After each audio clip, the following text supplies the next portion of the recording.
hari demi hari sampai Nabi kumpulkan orang-orang saudagar Madinah, ya, disuruh minta sumbangan oleh Nabi besar Muhammad, yang mana sumbangan tersebut Nabi akan salurkan kepada orang-orang yang berhak. Nabi mengutus para sahabat untuk datang ke tempat Sa'labah, minta beberapa ekor gibas kambing kepada Sa'labah. Begitu datang sahabat utusan Nabi, betul Sa'labah pilih nih kambing-kambing yang kurus, yang kecil, dibawa ke baginda Nabi sampai dikumpulkan. Kata Nabi, ini kambing semua sehat-sehat, ini kambing siapa ini? Dalam riwayat 3-5 ekor kurus-kurus. Ini pemberian sumbangan sedekah dari Sa'labah. Nabi tolak, Nabi balikkan. Terbukti ya, harta dapat menghanyutkan Sa'labah. Ini kelas paling bawah dalam kecintaannya kepada Nabi besar Muhammad Sallallahu Alaihi Wasallam. Yang kedua, cinta yang menengah, kelas yang menengah.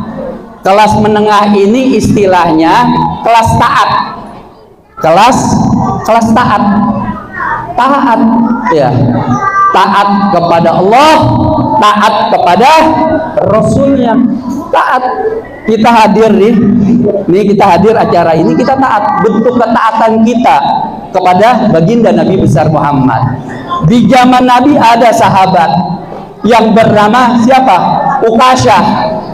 Ukasyah waktu peperangan sama Nabi, ya, Nabi di atas kudanya, Nabi perintahkan kepada Ukasyah, ya Ukasyah, ambil itu bambu. Nabi menunjuk kepada suatu benda yang mana Nabi bilang, ya Ukasyah, ambil itu pedang. Padahal yang ditunjuk oleh Nabi adalah bambu, kayu, bambu. Tapi Nabi bilangnya, ya Ukasyah, ambil itu pedang. Fungsinya adalah kayu, pedang, tapi ketajamannya seperti pedang. Karena taat kepada Nabi, diambil. Padahal Nabi bilang, ambil itu kayu, ambil itu pedang. Padahal yang diambil adalah kayu, tapi bentuk ketaatannya kepada Nabi, diambil itu bambu atau kayu, ya, dibawa ke peperangan, tajamnya seperti tajam pedang. Ini kelas taat kepada baginda Nabi. Yang terakhir, yang ketiga adalah kelas tingkatan, yaitu cinta dan mahabbah yang luar biasa. Cinta yang berkorban dengan segala bentuk jiwa raga. Seperti siapa contohnya? Istri baginda Nabi besar Muhammad Sallallahu Alaihi Wasallam, Sayyidatul Khadijatul Kubra. Gimana kayanya Sayyidatul Khadijah? Sepertiga kekayaannya yang berada di kota Makkah dikasih kepada baginda Nabi besar Muhammad untuk perjuangan dakwahnya Nabi. Siapa lagi? Sayyidina Abu Bakar As-Siddiq, sahabat Nabi. Waktu berjalan dengan Rasulullah, di pertengah jalan berhenti Nabi dalam keadaan kelaparan, dalam keadaan kehausan, disediakan tempat oleh Sayyidina Abu Bakar. Sayyidina Abu Bakar bingung cari makanan, ketemu dengan pengembala kambing, diminta susunya oleh Sayyidina Abu Bakar, dibawa kepada baginda Nabi besar Muhammad Sallallahu Alaihi Wasallam. Sayyidina Abu Bakar dalam keadaan kelaparan dan kehausan juga pada waktu itu, karena Nabi meminum dengan melepaskan dahaganya. Nabi merasa kenyang dan puas dengan minuman tersebut. Sayyidina Abu Bakar dengan otomatis, saya juga kenyang ya Rasulullah. Padahal Sayyidina Abu Bakar tidak minum. Bukan hanya jiwanya saja, bukan hanya hatinya saja yang diberikan kepada baginda Nabi, tapi jiwanya pun diberikan kepada baginda Nabi besar Muhammad Sallallahu Alaihi Wasallam. Oleh sebab itu, mari momentum Maulid ini, ya, apa kita ambil dari inti dari Maulid ini? Tidak lain dan tidak bukan adalah bentuk kecintaan kita kepada Nabi besar Muhammad Sallallahu Alaihi Wasallam. Bu, Pak, saya punya guru. Saya punya guru mengatakan apa? Pernah bercerita, ya, ada di dalam suatu cerita guru saya itu mengatakan ada salah seorang laki-laki hidup di Madinatul Munawwarah.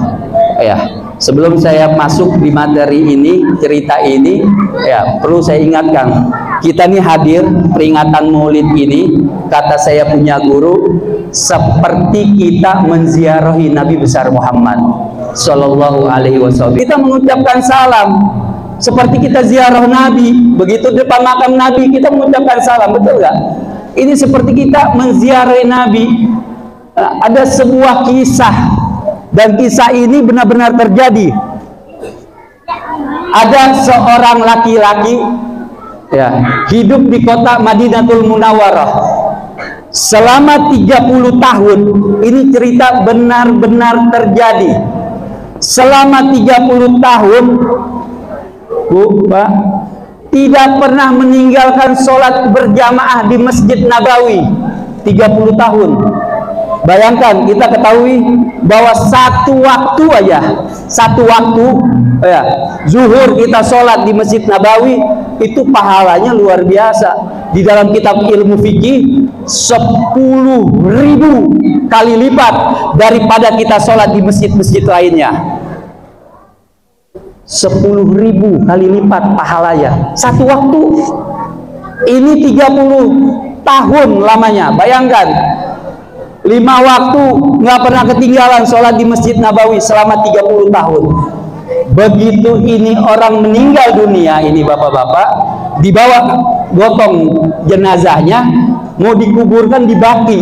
Baqi ini sebelah dari perantara Masjid Nabawi. Kalau kita umroh haji kita tahu betul. Di Baqi mau dikubur, pas masuk ke dalam liang lahat mau dihadapkan ke kiblat, tiba-tiba berbalik, nggak mau menghadap kiblat. Sampai di ngadepin kiblat lagi, berbalik lagi, berkali-kali, sampai ini yang membawa jenazah tersebut yang masuk ke dalam liang lahat. Oke, kalau gitu kita ganjal dengan kayu dan batu. Begitu diganjal badannya dengan kayu dan batu, dengan izin Allah kayu dan batu tersebut pecah saking nggak kuatnya. Tetap begitu berkali-kali. Ini mayat nggak mau menghadap ke kiblat, bingung. 30 tahun sholat berjamaah di Masjid Nabawi. Udah, singkat cerita, ringkas, kata yang bawa jenazah, yang nguburkan, udah kubur apa adanya, dikubur apa adanya, tidak menghadap ke kiblat, celentang.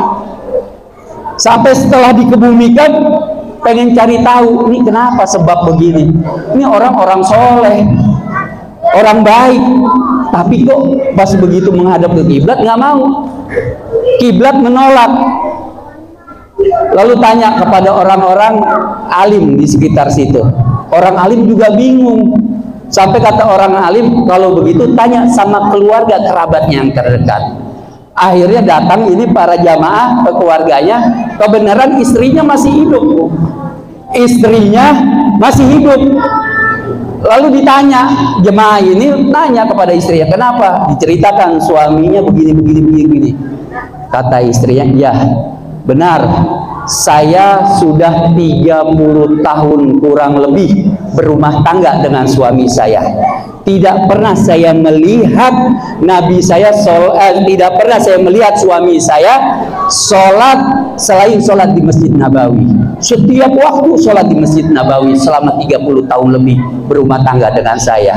Akan tetapi ada satu yang tidak dilaksanakan oleh suami saya. Mau tahu apa? Rumah di Madinah, sholat 5 waktu di Masjid Nabawi, tapi saya tidak pernah melihat sama sekali suami saya menziarahi Nabi besar Muhammad Sallallahu Alaihi Wasallam. Bu, Pak, kiblat nolak. Sebab apa? Tidak menziarahi Nabi Muhammad, nggak ada rasa cinta kepada Nabi Muhammad, nggak ada rasa mahabbah. Sholat udah dia penuhi kewajiban dia, sholat wajib udah, tapi selebihnya cinta dan mahabbah kepada Nabi nggak ada. Kita tahu Allah karena siapa? Baginda Nabi besar Muhammad. Kalau bukan karena jasa Nabi Muhammad, demi Allah, sampai detik sekarang kita masih nyembah yang namanya pohon, masih nyembah yang namanya hewan, masih nyembah yang namanya matahari, batu-batuan. Ini Nabi Muhammad. Kita mau sampai ke hadratul Allah kalau kita nggak ketuk pintunya Nabi Muhammad. Makanya Allah mengatakan apa? Udkhulul jannati birahmati. Masuklah kalian ke dalam surgaku dengan rahmatku, bukan dengan amal kalian. Nggak ada kita nemukan di dalam Al-Quran dengan zakat kalian, dengan hebatnya puasa kalian, dengan hebatnya sholat kalian. Enggak. Allah mengatakan apa? Dengan rahmatku.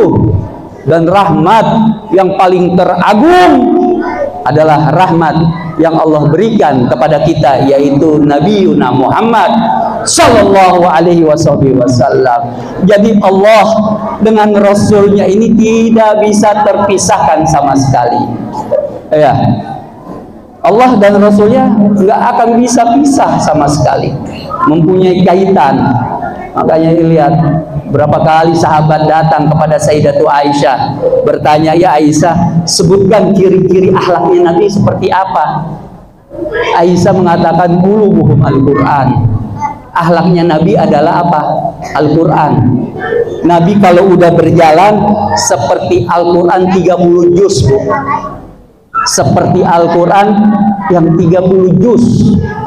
Akhlaknya Al-Quran, berhadapan dengan musuh bukan dengan kekerasan, dengan lembut, sampai musuh pun ya yang tadinya ingin menyakiti Nabi, begitu lihat wajahnya Nabi, luar biasa senyumannya Nabi. Ini bagian dari akhlak. Jadi kita ajarkan anak-anak kita untuk lebih mengenal Nabi. Sebelum saya tutup, ya penutup, saya akan bawa satu buah hadis. Satu buah hadis yang mana hadis ini yang diriwayatkan ya dari Abu Hurairah, dari riwayat Imam Bukhari dan Muslim. Di dalam hadis sahih Rasul mengatakan apa? Addibu, ajarkan, addibu auladakum ala thalathatil hisal. Mudah aja Bu, Pak, ajarkan kepada anak-anak kalian nih penikmat cinta untuk mengenal putra putrinya Nabi Muhammad. Ajarkan mereka 3 putri Nabi, 2 putra Nabi, kenalkan kepada mereka. Sayyidatu Fatimah Zahra, kenalkan siapa Sayyidatu Fatimah Zahra. Kenalkan Ummi Kulthum, putrinya Nabi, kenalkan kepada mereka di mana putrinya Nabi, Ruqayyah dan Ummi Kulthum, sampai Nabi berkorban untuk dikawinkan dengan yang nama putranya Abu Lahab. Untuk apa? Untuk perjuangan agama Islam, agama Allah. Tapi lihat, makanya turun ayat Qul la as'alukum alaihil ajra illa mawaddata fi qurba. Hai Muhammad, katakan kepada mereka semua yang mencaci makimu, yang mencela keluargamu, sesungguhnya engkau adalah Muhammad yang telah mengajarkan kepada kalian untuk mengenalku, kata Allah. Allah yang berbicara dalam Al-Quran. Jangan sekali-kali kalian mengecilkan keluargaku. Allah yang mengatakan di dalam Al-Quran. Kenalkan siapa 3 putri Nabi, siapa 2 putra Nabi Muhammad. Ada yang tahu siapa 2 putra Nabi Muhammad? Ayo, ayo siapa? Ibrahim satu, yang satu lagi siapa? Hah? Gosim. Siapa lagi? Ada? Hah? Ibrahim, Gosim. Maaf. Ada lagi? Abdullah. 3. Ajarkan siapa putra-putranya Nabi Muhammad, siapa putrinya Nabi Muhammad. Kenalkan kepada keluarga kita.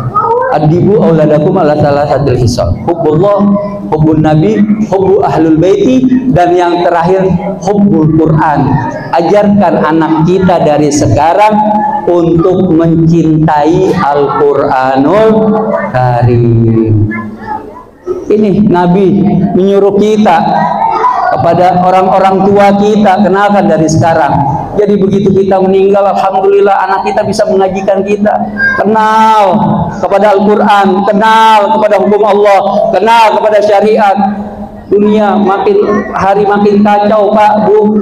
Ya, makanya Sayyidina Ali bin Abi Thalib terakhir nih.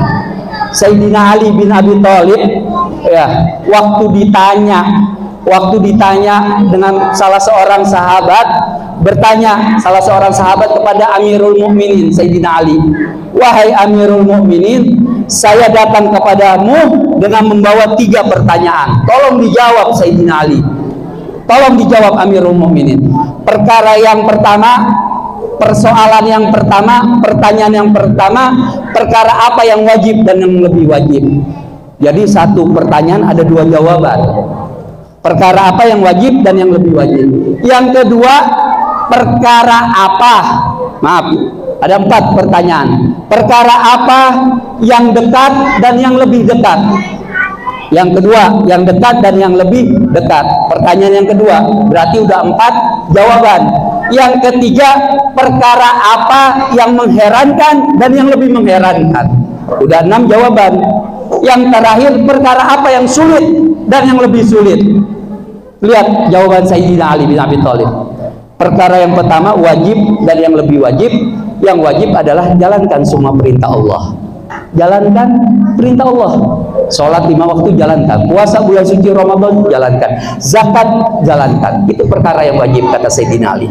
Dan yang lebih wajib ini, kata Sayyidina Ali, tinggalkan segala bentuk kemaksiatan di jalan Allah. Tinggalkan bentuk maksiat yang hobinya ngegibah, ngegosip, tinggalkan pelan-pelan. Yang lebih wajib, ya, perkara yang lebih wajib yaitu maksiat di jalan Allah, tinggalkan, ini lebih wajib. Yang kedua, perkara apa yang dekat dan yang lebih dekat. Yang dekat